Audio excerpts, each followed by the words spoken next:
Ouais, merci beaucoup. Vous l'avez bien compris, notre sujet ce matin, surtout notre interrogation, collectivité territoriale décentralisée, quel est le rôle des élus locaux? C'est notre grande interrogation ce matin.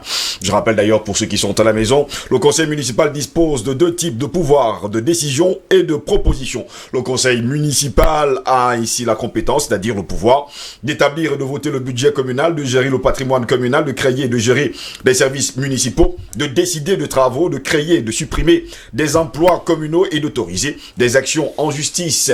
Ce n'est pas, il faut le dire, limitatif. Les élus locaux sont ainsi amenés au cours de leur mandat à délibérer sur ces différents sujets et à prendre, il faut le préciser également, des décisions pour autoriser le maire à agir au nom du conseil municipal. Je parle d'ailleurs sous le contrôle d'un conseil municipal.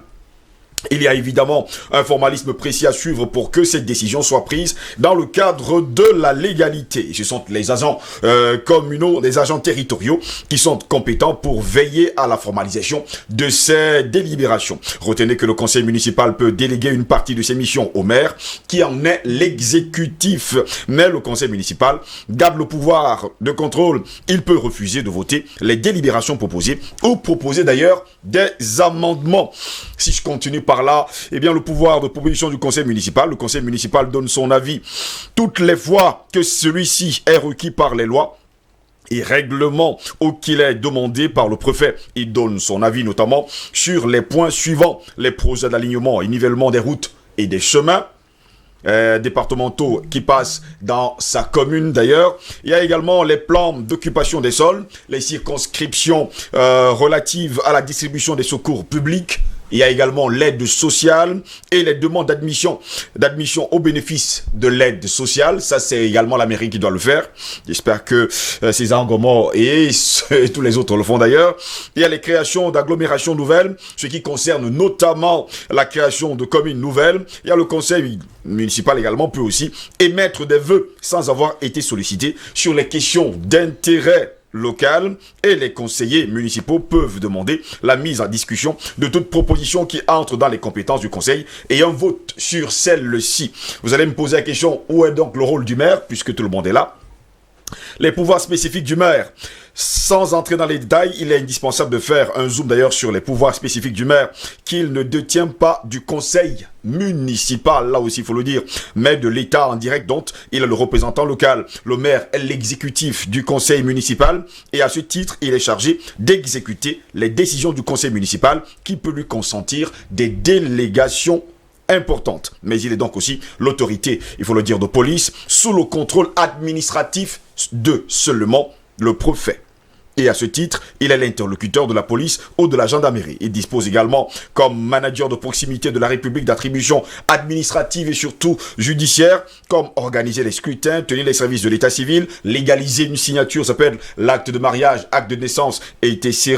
Le maire est également le chef du personnel communal et à ce titre, il peut décider seul de recruter, donner des promotions, sanctionner, voire licencier, évidemment. Ça, il faut le dire, dans le respect des dispositions contenues dans le statut de la fonction publique territoriale.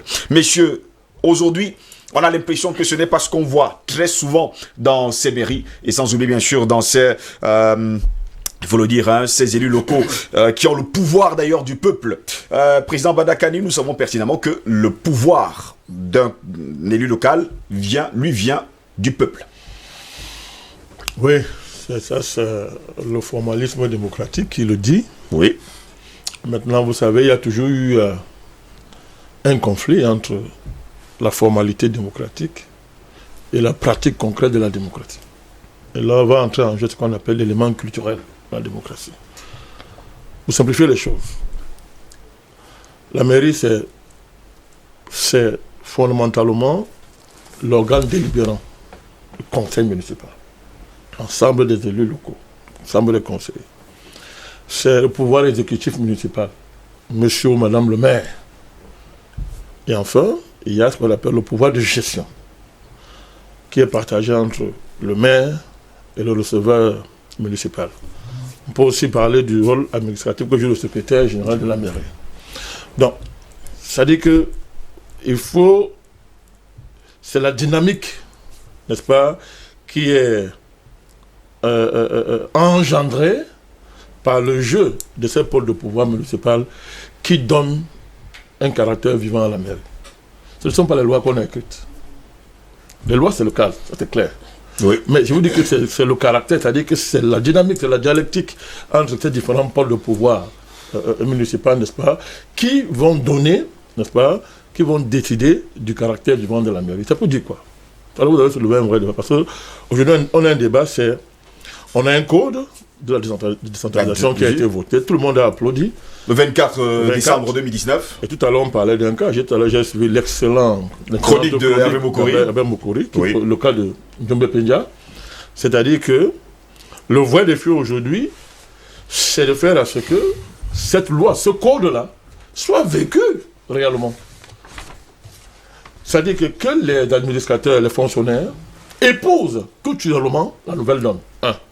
Mais aussi que les maires, que les élus locaux, c'est-à-dire que épousent, c'est-à-dire que, n'est-ce pas, cette loi-là, et la mettent en œuvre au quotidien.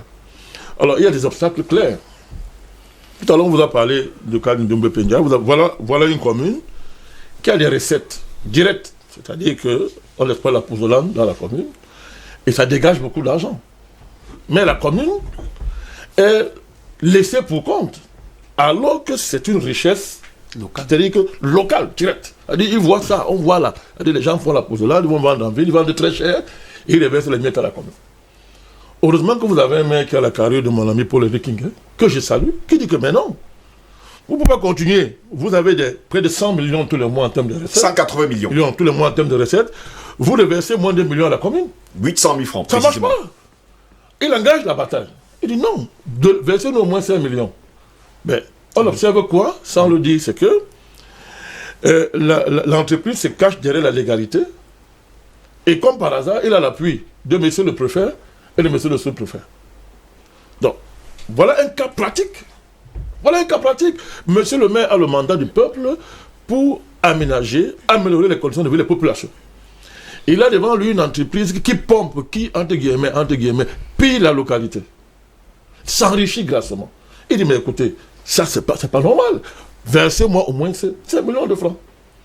Il engage la bataille, mais l'entreprise semble s'appuyer sur les autorités administratives. Des contrats soi-disant faits pour refuser d'augmenter la quote-part de la commune. Voilà un conflit type, n'est-ce pas, que nous pose le nouveau contexte de décentralisation. Alors le premier, il est simple. Vous n'aurez pas partout des maires qui auront le courage, ou bien les capacités morales, intellectuelles et mentales, mais c'est pour le King. Parce que, comment ont-ils été élus? Ce n'est pas une affaire de fraude électorale.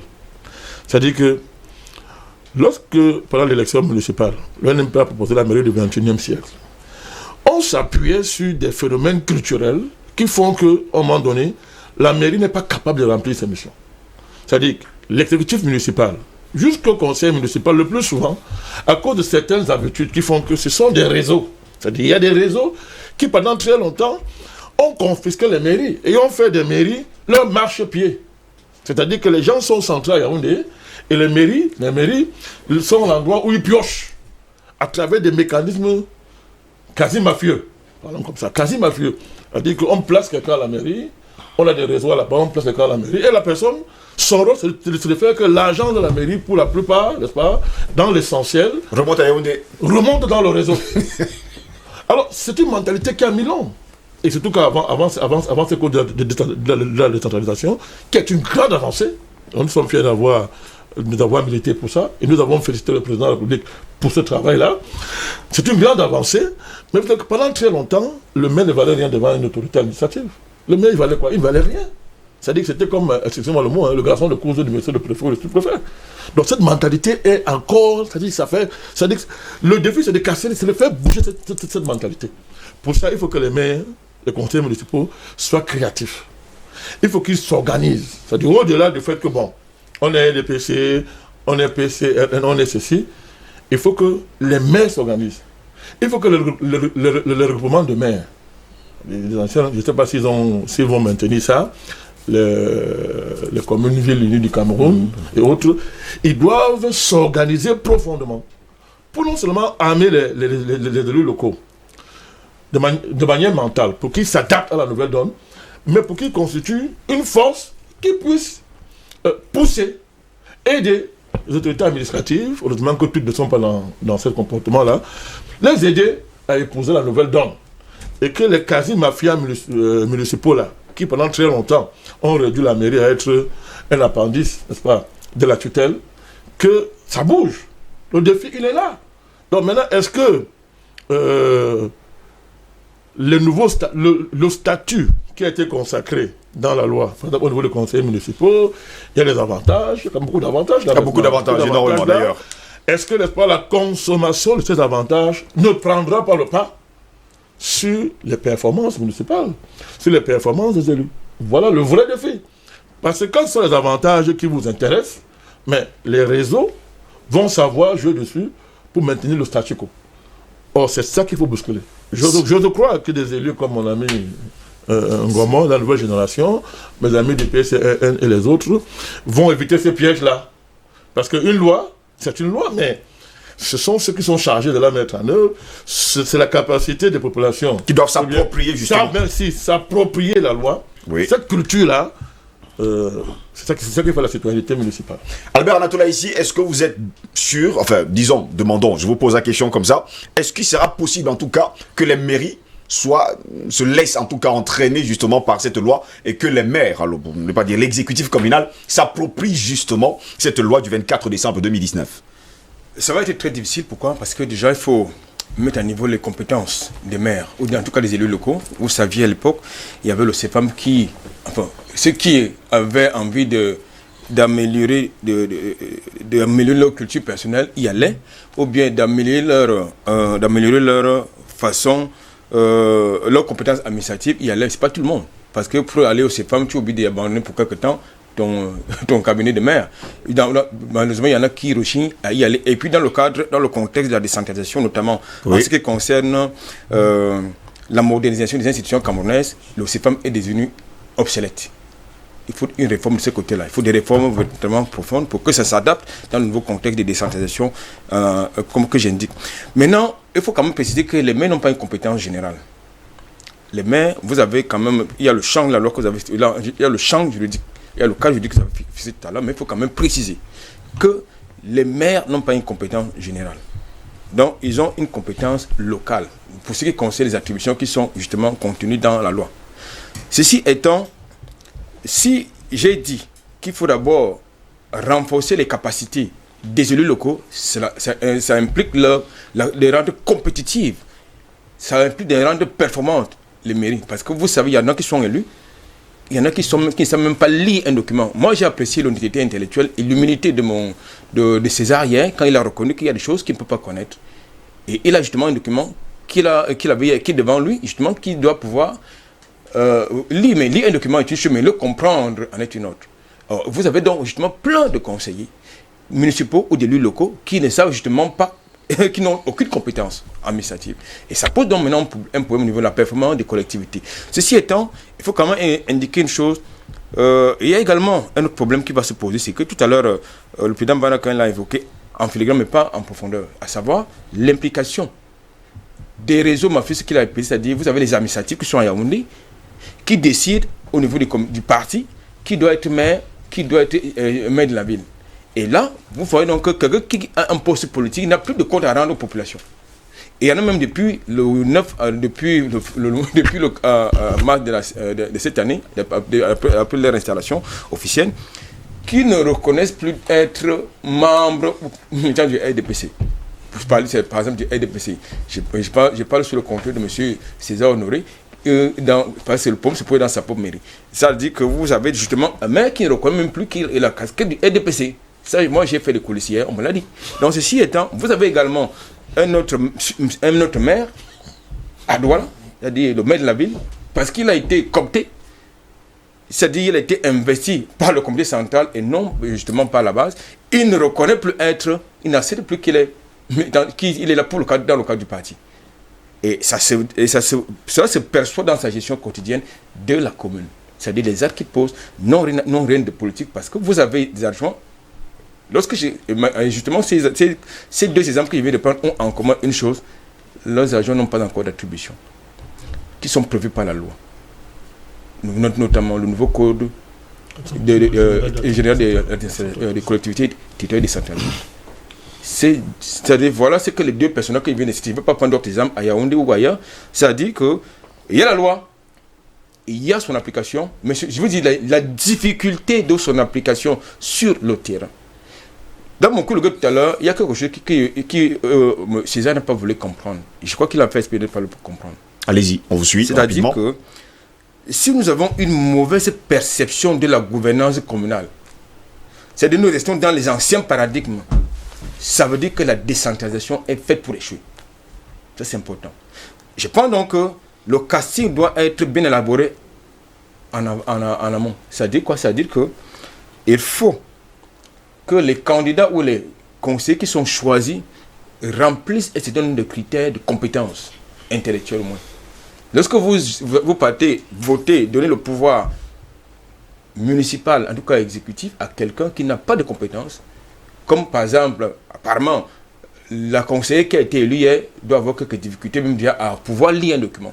Lorsque vous partez donc voter, donner le pouvoir exécutif à un tel, à quelqu'un qui est supposé justement, comment dire, quelqu'un qui est supposé représenter les intérêts locaux, c'est-à-dire les intérêts des populations, ça sonne tout faux. Merci en tout cas pour cette première prise de parole. Je vais me tourner vers César Honoré Ngoma. Vous êtes conseiller municipal justement dans la commune d'arrondissement de Douala 3e. Qu'est-ce qui est fait de ce côté-là depuis que vous avez pris votre fonction? À peine 100 jours de notre prise effective, et je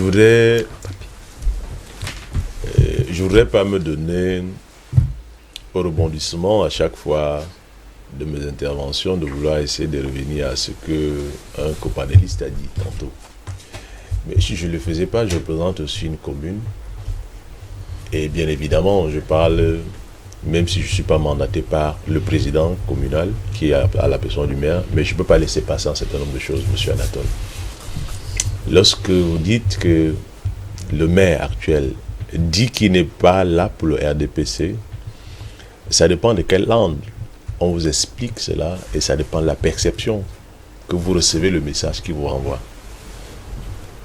Le maire Epupabo Sambo Valentin, c'est pas un ami, mais c'est quelqu'un que je respecte, parce qu'il a montré par son doigté politique que nous étions adversaires pour l'élection du maire. L'équipe à laquelle j'appartenais, nous avions été perdants. Nous avons eu 14 voix sur 46. Il a récolté 31 voix. Donc, je ne peux pas laisser passer cela parce que, dirais-je, nous n'étions pas du même monde. Maintenant, je travaille pour l'intérêt de la commune, l'intérêt de mon parti. Et ceci va de la compréhension de tous. Lorsque vous venez dire... Je peux poser une question. Quand on devient quand même un élu local, on doit cesser quand même de travailler pour le parti. Parce qu'on travaille pour le peuple. contexte où Anatole va en venir. Oui. Voilà un mec qui arrive. Oui, il a été élu, choisi par le RDPC, par les militants, les conseillers du RDPC. Et dans ce conseil, nous avons le PCN, nous avons le SDF et nous avons en majorité le RDPC.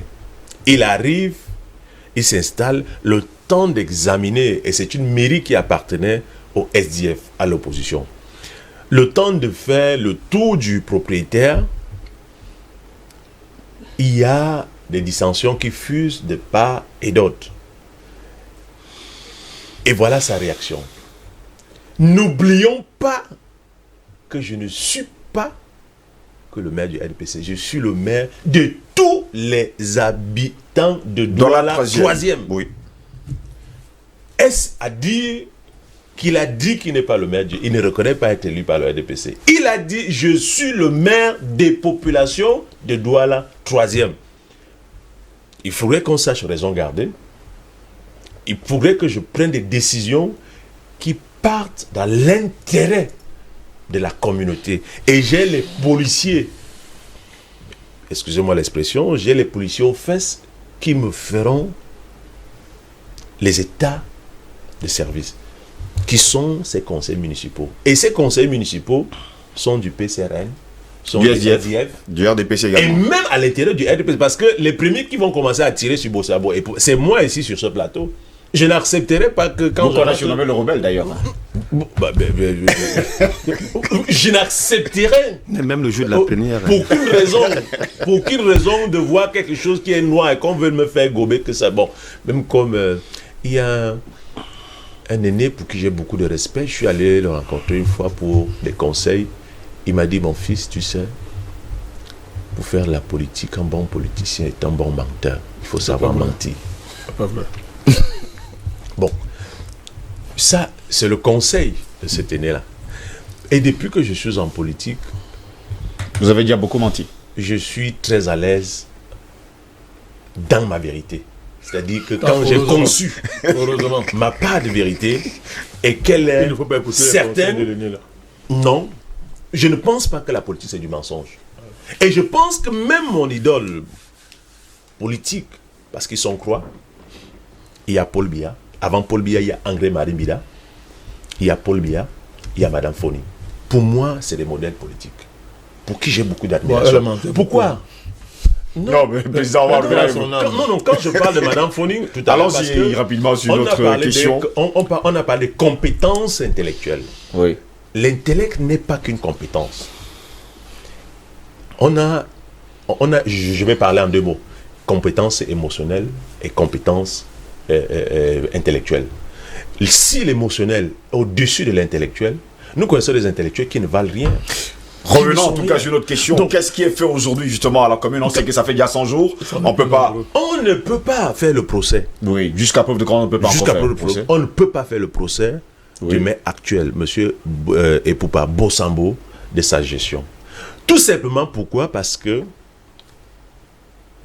je lis là. Quand je prends l'organigramme de la commune, on me fait comprendre que l'exécutif, permettez-moi que je me retrouve sur... Voilà. Quand je prends l'organigramme de la commune, on me fait comprendre que le président du conseil communal, c'est le maire. Et la deuxième personne qui suit, c'est le secrétaire du conseil, oui. Qui est le secrétaire général de la commune.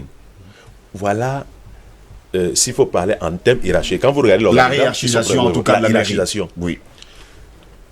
Quand je dis président du conseil communal, je ne vois pas vice-président, je ne vois pas second vice-président. Ça veut dire que l'exécutif, qui est composé du maire et des adjoints, dans leur entendement, c'est que ils sont aussi des petits maires et ils ont droit à une parcelle de pouvoir. Ils oublient que nous avons donné tout ce pouvoir à une personne et qui devrait ouvrir un robinet pour que tout le monde Non, puisse... je ne peux pas vous laisser. Non, attendez, je peux pas. On va vous donner la parole à l'abbé Anatola ici. Laissez terminer. Et qu'est-ce qui se passe? Ce qui se passe aujourd'hui, c'est que dans cette commune, on a comme l'impression que, je vous prends un exemple parce que l'argent c'est le nerf de la guerre, on a comme l'impression que si le maire doit gérer 100 francs, c'est-à-dire il devrait prendre 75 francs, je vais dire 50 francs, il donne aux adjoints, il donne 25 francs à tel adjoint de gérer. S'il devrait en arriver là, ça devrait faire partie d'une certaine démarche où il ne doit pas se sentir en danger. Et que les autres n'interprètent pas que arriver à l'exécutif, c'est la mangeoire. Et dans cette mangeoire, ils oublient que lorsque l'heure de la comptabilité arrive, quand le TSS atterrit, ce n'est pas les adjoints qu'on interroge, c'est l'exécutif qui est représenté par le président du conseil communal qui est mis devant la barre. D'où, et je pense qu'il est important que nous réglions ce problème-là. Quand je dis nous, il va régler ce problème avec ses adjoints. Ce n'est pas l'interprétation que les uns et les autres veulent. Justement, faire. dans la hiérarchisation, Dans il n'y a la pas hiérarchisation. de maire adjoint. Dans la hiérarchisation, il y a maire La loi est claire. C'est-à-dire, la loi elle est claire. Mais sauf que le nerf de la guerre ici, c'est le budget. C'est-à-dire comment tel va gérer le budget. Et je pense que ça devrait être une subtilité qui devrait se négocier dans l'exécutif et pour voir quelles sont les parts, les attributions des uns des autres. Et pour que ce soit encadré. Parce qu'il faut donner des attributions et qu'on commette des gaffes, ça va retomber sur le maire. Et je pense qu'il y a une démarche assez subtile qui devrait encadrer cela. Quand je prends par exemple l'exemple de la mairie de la ville, ce que j'ai cru entendre et ce que j'ai cru voir, il y a un des adjoints à qui, par exemple, on a donné la concession des marchés. Et que pour pouvoir coordonner... C'est-à-dire la concession des marchés. C'est-à-dire que c'est elle qui sélectionne et qui propose maintenant au maire, qui valide. Je prends cet exemple. Il n'a pas dit qu'il connaît grand chose, mais il prend quand même exemple. C'est un exemple, par exemple, que j'ai vu. Et je pense que dans notre localité, on a plusieurs comportements. On a 6 adjoints. Et je pense qu'il faudrait... Il faut s'organiser. Vous allez responsabiliser, et encadrer. Parce que quand on te donne responsabilité, ce n'est pas pouvoir faire du n'importe quoi. Nous avons tous besoin d'une bonne éducation, d'une mise à niveau, de comment même pouvoir gérer et comment même encadrer cela. Parce que c'est le plus important. Et le maire, dans la méfiance, essaie donc de pouvoir réunir un certain nombre d'éléments pour pouvoir certainement essayer de pouvoir distribuer. Je vais prendre rapidement la réaction en 2 minutes, Albert Anatola ici. 2 minutes, s'il vous plaît. Je voudrais corriger 2 choses. Je voudrais préciser 2 choses. La première, c'est quoi? C'est que les attributions dévolues aux adjoints maires sont légales. Ça ne dépend pas des humeurs du président du conseil, comme il le dit, ça ne dépend pas des humeurs. C'est lui le chef de l'exécutif. C'est encadré. Est-ce que tu peux nous sortir ces attributions? Parce que j'ai lu le code. Non, c'est encadré dans le Code général des collectivités territoriales décentralisées. Monsieur Anatola, ici. Maintenant, je risque de vous décevoir. Ça n'existe nulle part. Je dis c'est encadré. On n'a pas besoin des humeurs du maire. J'ai parcouru tout ce code. Ça n'existe nulle part. Pourquoi ailleurs, dans d'autres collectivités locales, ce problème a été réglé? Oui, mais il a été réglé peut-être parce que les hommes se sont entendus sur ce certain nombre d'acquisitions. Non, pour revenir au code, je voudrais souligner cela, ça n'existe nulle part. Mais, ok, je veux bien donnez-moi la tête de chapitre. Sortons du ping-pong. Sortons du ping-pong, s'il vous plaît, parce que je vais passer la parole à Irina. Pour revenir sur le cas de la mairie de la ville, c'est la même situation qui prévaut. Maintenant, il s'agit des attributions entre guillemets au lance-pierre, c'est-à-dire va régler tel problème, mais on te met un gendarme derrière qui n'a aucune compétence, c'est-à-dire qui n'est même pas lié à la gestion de la mairie. Je pense pas que du côté de la 3e, il y a quand même 6 adjoints au maire, donc forcément, ils vont s'entendre. Je vais me tourner vers Eric Pépin-Bikaï. On a l'impression aujourd'hui que certaines personnes qui sont dans l'exécutif communal ne sont pas réellement là pour servir le peuple, mais pour se sucrer. Oui, parce qu'à un moment donné, on a l'impression que c'est le cas. Là c'est une évidence, parce que si on revient sur le contexte de Douala, il ne faut pas oublier que sur les 360 communes, si je ne me trompe pas, il y a à peu près 3 communes qui ont un exécutif composé de 61 conseils municipaux. Je pense à la commune de Douala 5e, Douala 3e et la commune de Yaoundé 4e. Non, la mairie de Bafoussam. Non, je dis la commune de Douala et de Yaoundé 4e. Ce sont les 3 communes qui ont 61 conseils municipaux. Le reste, c'est le nombre se joue entre 41 et 25, en fonction de la localité, la localisation de la commune. Si on revient dans le contexte de Douala, on comprend bien les enjeux d'une commune comme Douala 3e ou comme Douala 5e. Nous sommes restés dans le cas de Douala 3e, par exemple, que je connais plus ou moins bien. Oui. Vous voyez que la manière dont la compétition se déroule, à peu près, la manière dont la compétition se déroule, fait en sorte que ceux qui arrivent au conseil ont pour priorité de pouvoir rembourser leur investissement, ce qui a fait leur budget de campagne et autres. Le plus gros problème dans ces communes-là, c'est l'attribution des marchés. Parce qu'au-delà des compétences que les uns et les autres réclament, plus d'une personne voudrait avoir une main mise sur un certain nombre de marchés. Parce que vous avez dit tout à l'heure quelque chose de fondamental, que la commune, ou alors le président du conseil communal, gère le patrimoine de la commune. Et le patrimoine, il est pluriel, dans les secteurs d'activité aussi divers que variés. Il est donc question maintenant d'avoir une mainmise sur ce patrimoine-là, dans l'optique de le gérer pour l'intérêt des populations, mais davantage pour ses propres intérêts. Il y a donc un certain nombre de conseillers municipaux qui ont pris des engagements peut-être auprès d'un certain nombre de mécènes, qui les ont accompagnés durant la campagne électorale. Voilà. Et maintenant, il est donc question de faire un retour un retour d'ascenseur à ceux-là qui les ont aidés. Prioritairement, en termes d'attribution des concessions, ceux-là sont les plus favorisés. Je ne cache aucun secret. Mais si se trouve maintenant que Monsieur Epoupa, en fait, si on parle de la mairie de Douala. Non, on n'est pas de la mairie de Douala. En fait, je prends un certain nombre de maires s'en rendent compte et décident de verrouiller le circuit pour voir plus clair En réalité, il va de la responsabilité de ces présidents du conseil municipal. Parce que César l'a dit tout à l'heure, c'est le président qui est ordonnateur des dépenses. Mais, du comptable, voilà. Mais le président Panakana a dit tout à l'heure que la survie ou le succès d'un exécutif municipal dépend de 3 personnalités. Donc, une personnalité est votée par le peuple et 2 sont nommés par l'État. C'est-à-dire le receveur municipal et le secrétaire de la mairie. Oui. Ça veut dire que quoi? Vous avez beau avoir un exécutif municipal assez dynamique, mais si les 2 autres, qui ne dépendent pas de votre volonté ou de vos humeurs, décident de ne pas jouer votre jeu, il est fort probable que sur 5 ans, vous allez branler, à ne rien faire, ou alors ils vont garder dans ces tout, parce que quand ce soit le cas, les dernières dépenses reposent sur ces 2 personnalités. À côté de ça, c'est quoi un secrétaire général d'une mairie? Pour moi, c'est le cerveau de la mairie.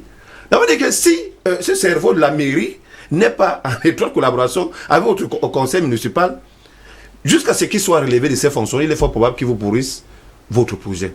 Ça, c'est de 2.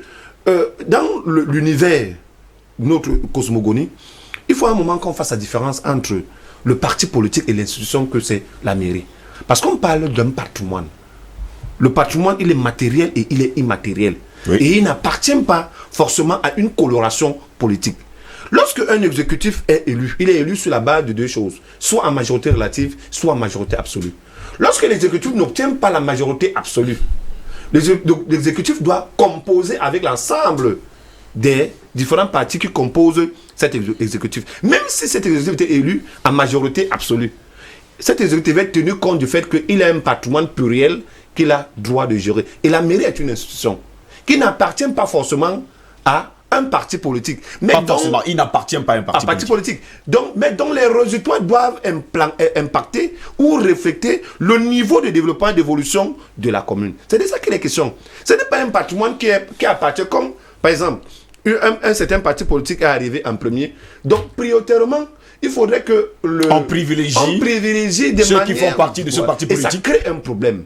Dans nos communes, notamment les communes urbaines, que ce soit à Douala 1er, à Douala 5e, à Douala 3e ou à Douala 4e, qui sont les communes qui sont composées des autres partis politiques. Parce que la seule commune, si je ne me trompe pas, ou les seules communes, c'est Manoka et puis Douala 2e, qui ont une coloration exclusivement réservée au RDPC. Donc ça pose un problème qu'on a des conseils municipaux qui ne savent pas leur rôle. Parce qu'en réalité, les conseils municipaux également sont choisis en fonction de leur quartier. Oui. Donc ils représentent les populations de ces quartiers-là, qu'ils doivent remonter les problèmes des quartiers pour venir faire le lobbying auprès du maire, afin que le maire essaye de s'occuper des problèmes. En fait, c'est ça. Ça devrait être ça. Que lorsqu'on s'assoit dans le conseil municipal, on dit mon quartier a un problème de route, mon quartier n'a pas de bac à ordures, mon quartier a un problème d'eau. C'est le lobbying que chacun doit mener auprès du président du conseil exécutif, qui est le maire, afin qu'on puisse orienter les travaux dans leur quartier. Justement, le rôle d'un conseil municipal, c'est de faire remonter justement les problèmes de son quartier. En principe, mais ce n'est pas le cas. Quand les gars s'asseyent, ce n'est pas son seul rôle. Ce n'est pas le seul rôle. Je n'ai pas dit que c'est son seul rôle. Ce n'est pas le seul rôle. Mais parce que tout à l'heure, le président a dit il faut faire la différence entre la loi et ce qui est. Parce que ce qui est prioritaire, c'est que l'action du maire et du conseil exécutif soit visible sur 5 ans. Et une visibilité, c'est davantage une affaire d'implémentation d'un certain nombre de réalisations, d'un certain nombre de projets. Pour le cas des communes semi-rurales comme celle de Douala, il y a plus de problèmes que de solutions sur 5 ans. Même le SDF qui est passé, on a comme l'impression qu'ils n'ont jamais rien travaillé dans la commune de la 3e durant leur mandat passé. Mais en réalité, ils ont essayé de se battre. Mais il y a tellement de problèmes que même les solutions qu'on peut y apporter, on a comme l'impression que c'est du tape-œil. Donc c'est de ça qu'il est question. Les gens viennent au conseil municipal pour chercher des marchés, pour vouloir se sucrer, en fait, on a l'impression, pour prendre de l'argent à certains concessionnaires parce qu'ils les ont promis d'être transférés. Et au finish, on n'a pas ce qu'on attend, c'est-à-dire le développement auprès des populations. Président Badakani, quand on écoute les uns et les autres, on a l'impression finalement que lorsque le secrétaire général de la mairie est là, le receveur municipal est là également, finalement le maire, il n'a pas les mains libres. C'est pas vrai, c'est faux, c'est pas vrai. Sur le plan de la légalité de la commune, la loi est claire. Allez lire le code général des collectivités territoriales décentralisées. Les rôles de chacun sont bien précisés. Bien précisés. Le secrétaire général n'a aucun pouvoir pour bloquer l'action d'un maire. D'accord. Ça, il faut bien le préciser également. Là, je le dis d'autorité. C'est-à-dire que un secrétaire général n'a aucun pouvoir pour bloquer l'action. Dans le receveur municipal non plus, il ne peut a pas un bloquer. rôle, le secrétaire général a un rôle purement administratif. C'est-à-dire il a un rôle purement administratif. D'ailleurs, la fonction a été créée parce qu'auparavant, nos communes étaient pauvres en ressources humaines, et d'ailleurs c'est encore le cas. Donc l'État était obligé souvent de déléguer. C'est-à-dire quand on nommait un secrétaire général, c'est parce qu'on s'assurait que, bon, sûrement c'est un fonctionnaire, il a les compétences. Donc on l'affectait pratiquement à l'accord. À la commune. C'est un travail technique, administratif qu'il est chargé de faire. Il ne peut pas bloquer l'action de monsieur ou de madame le maire. Impossible. Pareil pour le receveur municipal. Tant que les actes de gestion de monsieur le maire, de l'exécutif municipal, sont conformes à la nomenclature, n'est-ce pas, budgétaire et financière de l'État, parce que l'agent de la commune, ce sont les deniers publics, la loi est claire là-dessus, le receveur va bloquer l'action comment? Il ne peut s'opposer au maire que si celui-ci pose acte de gestion non conforme à la loi. À la loi financière, à la loi. Parce que c'est le code financier des communes, c'est écrit, c'est clair. Tant que monsieur le maire pose des actes de gestion qui sont conformes, le receveur ne peut que s'exécuter. Il n'a rien d'autre à faire que ça. D'abord qu'il est élu. Il n'a pas de... Personne ne l'a élu. Donc il est là pour s'assurer que les actes de gestion sont réguliers. C'est-à-dire conformes, n'est-ce pas, à ce que dit le code financier de la commune, qui lui-même ne fait que reprendre au niveau de la commune la nomenclature financière de l'État. C'est cela qu'il s'agit. Donc il ne peut pas bloquer. Le conflit arrive souvent lorsque, tout à l'heure je l'ai dit, lorsque sur le plan culturel et politique, les élus locaux veulent s'enrichir. C'est-à-dire que... Pourtant, c'est le cas, c'est souvent le cas. Oui, c'est ça. Or, c'est le gros problème en fait. Lorsque souvent, généralement, l'environnement municipal de pays, c'est quoi? Tout à l'heure, je l'ai dit. Avant, les mairies étaient les marchepieds des autorités administratives. Il ne faut pas cacher. C'est clair. Donc, un maire ne peut pas lever la tête devant la tutelle. Et du coup, ça a créé un contexte où, n'est-ce pas, on s'arrangeait entre de connivence, des petits copains comme ça, on se faisait des services comme ça. Donc, quand le sous-préfet est content, bon, je ne veux pas m'attaquer au sous-préfet, ils ne sont pas tous comme ça. Mais le contexte, n'est-ce pas, peut créer des comportements. C'est un fait. C'est un fait. D'ailleurs, c'est pour ça que le président a dit qu'il faut décentraliser. C'est pour ça que le président a voté ce code-là. Parce que le 24 décembre dernier, pour décentraliser justement. Il est bien conscient qu'il y a des habitudes qui doivent changer. Donc, du coup, le budget de la mairie était un endroit, le plus souvent, ça servait à être partagé, n'est-ce pas, entre les administrateurs. Entre ces réseaux-là. C'est ça qu'il s'agissait. Or, le fait de basculer dans ce nouveau contexte municipal n'a pas transformé les mentalités de manière mécanique. Et comme je dis tout à l'heure, si le maire est coopté par un réseau, et que c'est la cooptation là qui est l'essentiel de ses capacités politiques, mais quand il est maire, il ne sait pas qu'un maire doit travailler pour la population. Il ne connaît pas ça, même si la loi dit ça. Il va simplement chercher à dire que, bon, ok, je rentabilise mon élection. Alors, en rentabilisant, il faut que je rentabilise aussi mes parrains qui investissent sur moi. Et les parrains ont des entreprises, des sociétés qu'ils ont créées, qui créent dans le sac. On dit à monsieur le maire ou madame le maire que tel marché, ensuite ça tombe dans ma poche. Tel marché, ça tombe dans ma poche. Tant que je le dis, tant que tout ça est régulier et que c'est conforme, le maire n'aura jamais un problème avec ça. Et pendant ce temps, c'est le peuple qui en perd, qui en pâtit. Donc, oui, ça dit que, c'est ce que je dis. Non, généralement, quand quelqu'un a des compétences, c'est-à-dire si quelqu'un est conseiller municipal ou adjoint au maire, bon, la loi m'interdit ça maintenant. La loi interdit les délits d'initiés au niveau de la mairie. On interdit les conflits d'intérêts. C'est clair et c'est net. Voilà. C'est interdit dans la loi. C'est interdit. Donc le maire ne doit pas être en même temps quelqu'un qui pourchasse les marchés de ta commune. La loi interdit ça. Et les conseils municipaux devraient le faire. Pareil. La loi interdit les conflits d'intérêts. C'est écrit dans le nouveau code. Donc c'est clair, c'est interdit. Il cherche les conseils, il cherche les projets. Si un maire ou une maire pourchasse les marchés de la commune, il y a conflit d'intérêts. Il y a conflit d'intérêts. Si on vous attrape là, c'est-à-dire que vous avez violé la loi. D'accord. Donc, c'est clair. Donc, ce qu'il faut dire, c'est quoi? Tout à l'heure, j'ai écouté mon ami Anatole ici. Oui, il faut qu'il y ait de la compétence.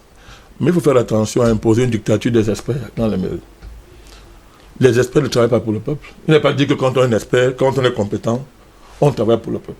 Il faut savoir équilibrer entre le savoir-faire, qui est nécessaire, mais aussi ce qu'on appelle le sens commun, c'est-à-dire le sens pratique. Tout à l'heure, il a convoqué une figure de nos mairies, Madame Fournier, Père en son âme. Personne ne peut nier qu'elle avait un sens pratique. Il est souvent important d'être pratique. C'est pour ça que les conseillers doivent sortir du peuple. Il faut forcément qu'ils soient docteurs. Oh, oui. Parce qu'ils connaissent les problèmes. Ils viennent là. Je dis La que, base. même s'ils parlent pidgin, il dit que mon quartier a besoin d'un puits. Mon quartier a besoin de ceci. Même s'ils parlent en patois, il faut que ça dit, c'est pratique. C'est tout. Il dit, il vit ça. Il vit ça. Une mairie, ce n'est pas un conseil d'experts. Un mairie, c'est un ensemble de personnes, des compétences, mais des personnes qui ont pour souci, n'est-ce pas, de transformer les conditions de vie à la base. De la population. C'est la base à la mairie. Allons-y. Et même par rapport à ça, Oui. la loi maintenant est claire. C'est écrit dans la loi. Le maire doit puiser dans les caisses de la mairie pour financer la formation de ses conseillers municipaux. C'est écrit dans la loi. Donc c'est plus une affaire. Il a l'obligation. Où elle a l'obligation? La loi le dit clairement. Elle doit prélever, n'est-ce pas, sur le budget, de l'argent pour financer la mise à niveau, n'est-ce pas, de ses conseillers municipaux. C'est écrit. Donc, ce n'est pas une supplication, c'est une obligation désormais légale. Dans ce niveau-là, cette affaire-là, il est réglé. Moi, je pense que le défi que le mairie a, et il a souligné ça, c'est qu'il y a toujours un déséquilibre entre les besoins et les moyens. Il a souligné ça. Nos mairies sont encore pauvres. Nos mairies n'ont pas suffisamment atteint le niveau qui leur permet de transformer les ressources potentielles de leur commune en ressources réelles. C'est un problème. Et là, c'est pour ça que les conseillers municipaux doivent être créatifs, inventifs. C'est pour ça que nous avons salué cette loi. Cette loi, c'est une grande avancée. Parce que les maires ont désormais les compétences qu'ils n'avaient pas hier. Hier, j'ai dit, vous ne pouvez pas lever la tête devant une autorité administrative. Maintenant, c'est fini. Le patron de la mairie, c'est le maire.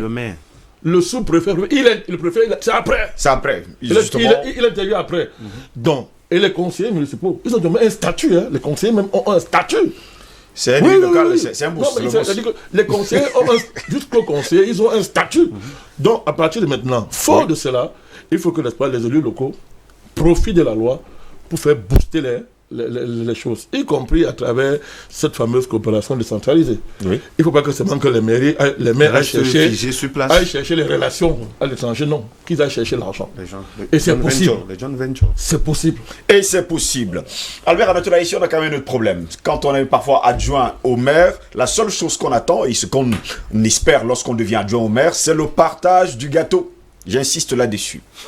Bon, écoutez, je crois que c'est votre perception de la chose. C'est pas la perception de la chose, c'est ce qui se passe. Je vais relativiser. Oui. Même au niveau des maires, si vous voulez. Tout à l'heure, il évoquait la problématique des conflits d'intérêts, des délits d'initiés. Ça existe toujours. C'est l'appel. Si on va en profondeur dans les actes posés par ces maires, la plupart vont se retrouver soit à Koningui, soit à Nubel. Ça c'est une réalité. Oui. Est-ce que les préfets n'ont plus, comment je peux dire, ils n'ont plus un impact possible sur les malheureusement c'est le cas parce qu'il y a des documents qui exigent le visa du préfet. Non, mais la loi a prévu. Alors, la loi doit encadrer à ce niveau.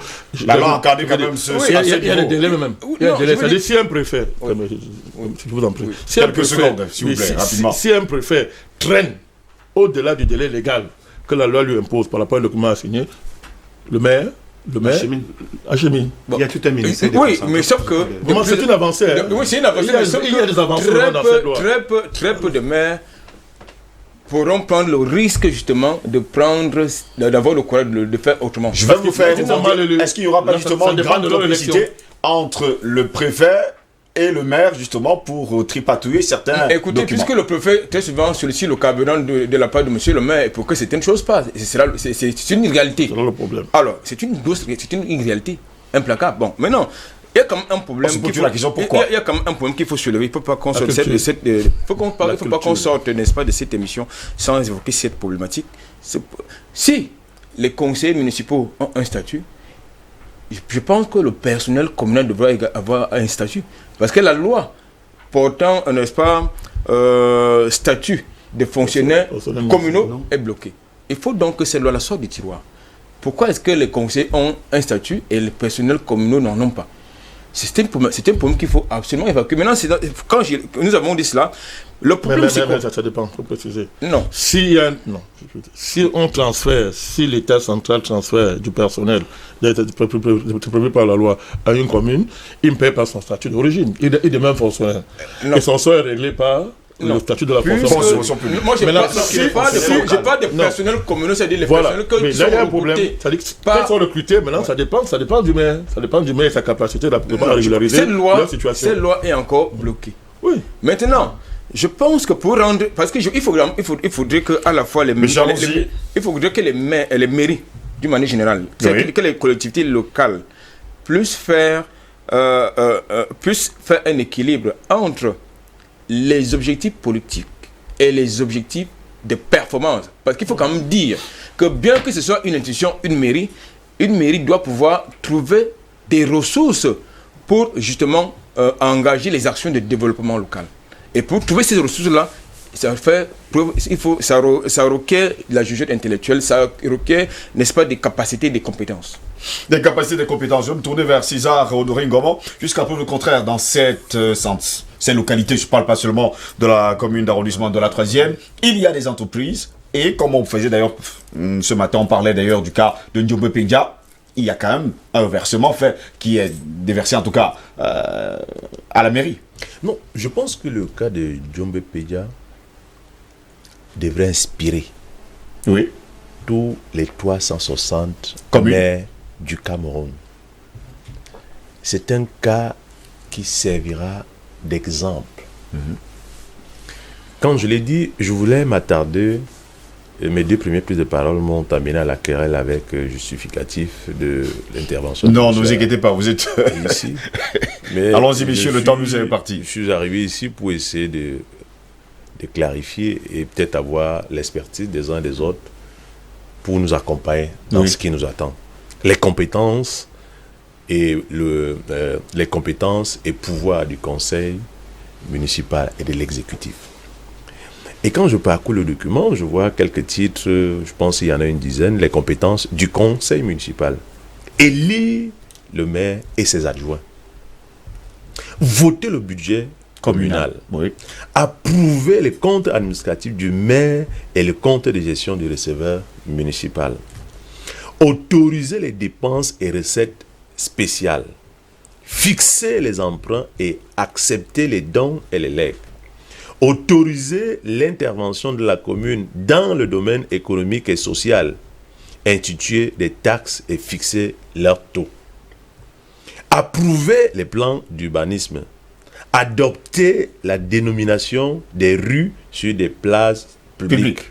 Autoriser l'acquisition des immeubles. Autoriser l'établissement et la suppression des foires ou du changement de leur du lieu d'implantation. Autoriser les aliénations et échanges des propriétés communales. Désigner les représentants de la commune dans divers organes et institutions. Émettre son avis et faire des suggestions sur tous les problèmes d'intérêt local qui échappent au cadre réglementaire de sa compétence.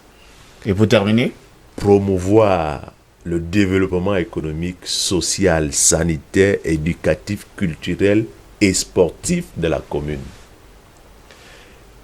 Et on vient me parler le pouvoir, les compétences de l'exécutif, c'est-à-dire ceux qui sont chargés de mettre en application de tout ce que nous leur avons donné là comme pouvoir. Notamment l'exécutif, le maire et ses adjoints.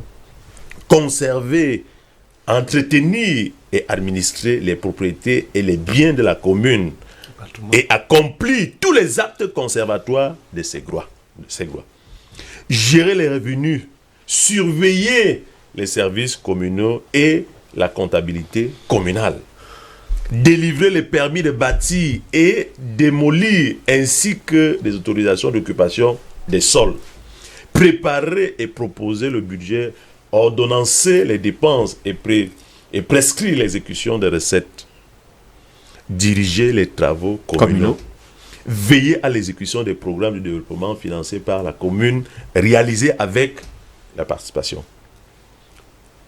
pouvoir aux mesures relatives à la voirie municipale, souscrire des marchés, passer les baux et l'adjudication des travaux communaux, passer les actes de vente, d'échange, de partage, d'acceptation, de dons ou de legs, d'acquisition, de transactions lorsque les actes ont été autorisés par le conseil municipal. Prendre toutes les mesures nécessaires à la destruction d'animaux déclarés nuisibles et éventuellement requérir des habitations avec armes et chiens, des chiens propres à la chasse de ces animaux et surveiller et d'assurer l'exécution de ces mesures. Veiller à la protection de l'environnement, prendre en conséquence les mesures propres à empêcher ou à supprimer la pollution et les nuisances, assurer la protection des espaces verts et à contribuer à l'embellissement de la commune. Et enfin, nommer aux emplois communs et d'une manière générale, exécuter les délibérations du conseil municipal. Quand cela a été dit, je pense, comme je l'ai dit ici hier et en d'autres lieux, nous sommes au moins à 75% nouvel exécutif qui n'avions pas été par le passé des anciens. Même si nous sommes tous des experts en X ou en Y, nous avons là des spécificités, des réalités dans nos 104 quartiers de Douala 3e. Oui. Et je pense que chaque commune du Cameroun a les mêmes problèmes.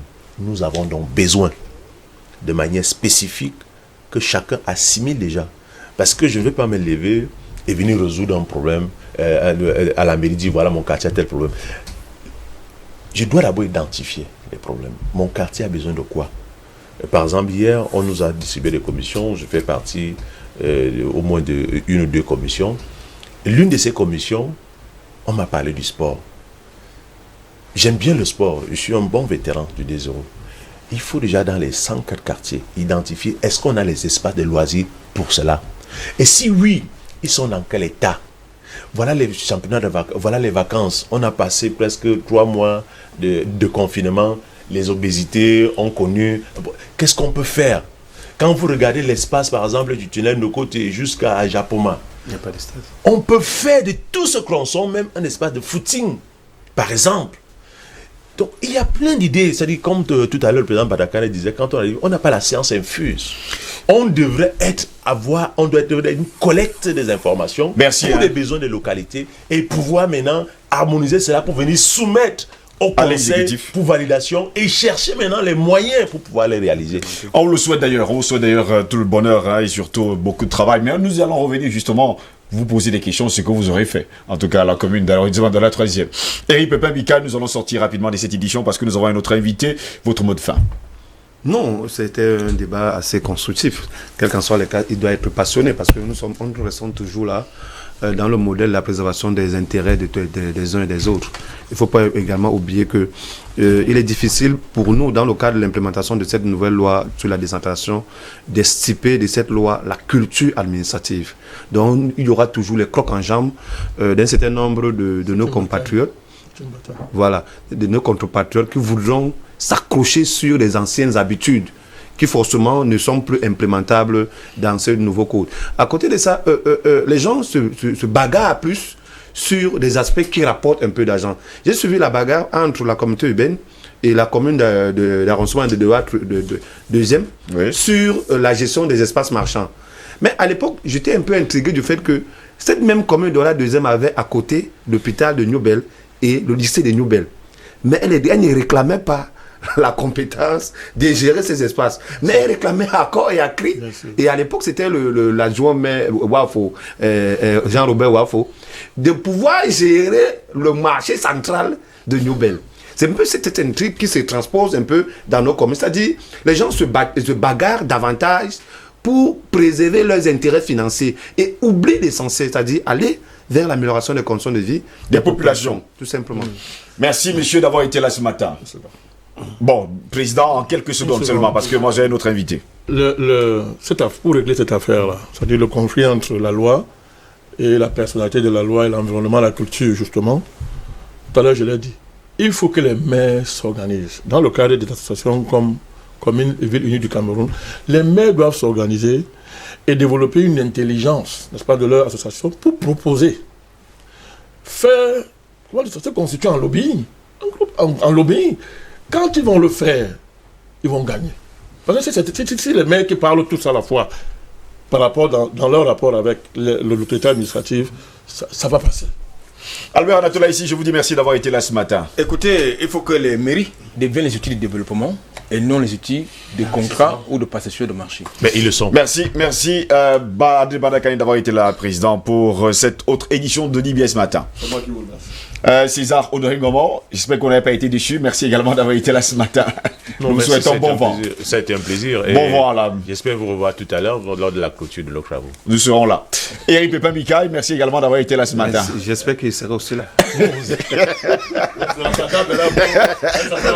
Merci. Non, je suis quand même du PCR. Merci monsieur d'avoir été là ce matin. Très heureux d'avoir partagé justement ce plateau avec vous. C'est toujours un plaisir d'ailleurs. Rendez-vous pris en tout cas pour demain matin pour un autre débat.